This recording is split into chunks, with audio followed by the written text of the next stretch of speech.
Iran এবং যুক্তরাষ্ট্রের মধ্যে সাম্প্রতিককালে উত্তেজনা বৃদ্ধি পেয়েছে। বিভিন্ন ইস্যুতে একে অপরের বিরুদ্ধে হুমকি ও পাল্টা হুমকি দেওয়ার ঘটনা ঘটেছে। এই পরিস্থিতিতে ওমানের মাসকাটে উভয় দেশের মধ্যে একটি পরোক্ষ আলোচনা অনুষ্ঠিত হয়েছে, যা কিছুটা আশার আলো দেখাচ্ছে। তবে সংকট এখনো শেষ হয়ে যায়নি, উল্টো ঘটনাও ঘটতে পারে। কারণ ইরানও নিজের সমর শক্তিতে শান দিচ্ছে। বিপ্লবী গার্ডের সবগুলো শাখাকে আরও তৎপর দেখা যাচ্ছে। ইরানি জেনারেলরা জানাচ্ছেন, নিজেদের সবটুকু নিয়ে তৈরি তাদের বাহিনী। যে কোনো স্থানে আক্রমণ কিংবা পাল্টা আক্রমণ করতে তৈরি তাদের বাহিনী। প্রয়োজনে মেক্সিকো উপসাগর পর্যন্ত গিয়ে হামলা চালাবেন তারা। আর যুক্তরাষ্ট্র ও মধ্যপ্রাচ্যও আশেপাশের এলাকায় তাদের সেনাবহর বাড়িয়ে চলেছে। একে একে জড়ো হচ্ছে ভয়ঙ্কর মার্কিন বোমারু বিমানগুলো। সেই সাথে স্থানীয় পরিবেশের সাথে মানিয়ে নিতে নিয়মিত মহড়াও শুরু করেছে মার্কিন বাহিনী। মধ্যপ্রাচ্যে আমেরিকার সেনাদের এই উপস্থিতি নেটো জোটের দেশ তুরস্কের চিন্তার কারণ। তাই তো এবার নানা ইস্যুতে ঘনিষ্ঠ হচ্ছে তেহরান ও আঙ্কারা। গত 12 এপ্রিল ওমানের রাজধানী মাসকাটে ইরান ও আমেরিকার প্রতিনিধি দল পরোক্ষভাবে বৈঠক করে। বৈঠকের পর ইরানের পররাষ্ট্রমন্ত্রী আব্বাস আরাগচি জানান, প্রথম দফার আলোচনা গঠনমূলক ছিল। উভয় পক্ষ একটি আলোচনার ভিত্তি স্থাপনের কাছাকাছি পৌঁছেছিল। তিনি এই বৈঠককে আশাব্যঞ্জক হিসেবেও উল্লেখ করেন।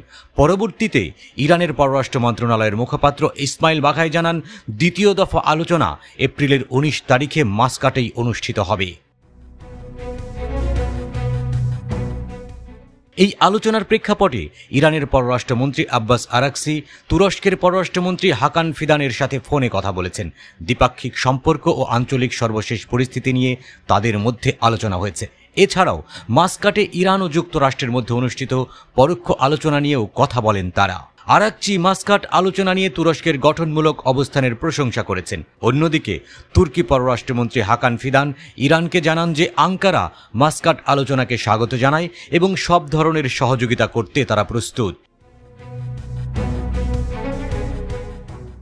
ধারণা করা হচ্ছে এই আলোচনা মূলত ইরানের পরমাণু কর্মসূচি এবং মধ্যপ্রাচ্যে দেশটির প্রভাব কেন্দ্র করে আবর্তিত হচ্ছে। দীর্ঘদিন ধরে ইরান ও যুক্তরাষ্ট্রের মধ্যে সম্পর্ক অস্থিতিশীল। মার্কিন প্রেসিডেন্ট ডোনাল্ড ট্রাম্প ইরানের সাথে স্বাক্ষরিত পরমাণু চুক্তি থেকে যুক্তরাষ্ট্রকে প্রত্যাহার করে নিলে উত্তেজনা আরও বাড়ে। এরপর থেকে উভয় দেশ বিভিন্ন সময়ে একে অপরের বিরুদ্ধে কঠোর হুঁশিয়ারি উচ্চারণ করেছে।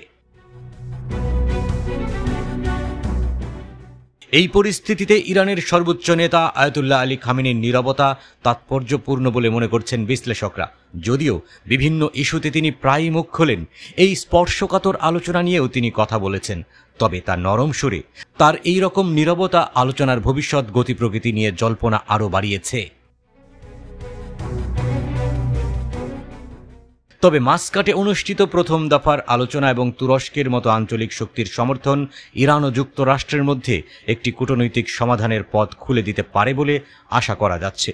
দ্বিতীয় দফার আলোচনা উভয় পক্ষের মধ্যে বিদ্যমান বরফ গলাতে কতটা সহায়ক হবে, সেটাই এখন দেখার বিষয়।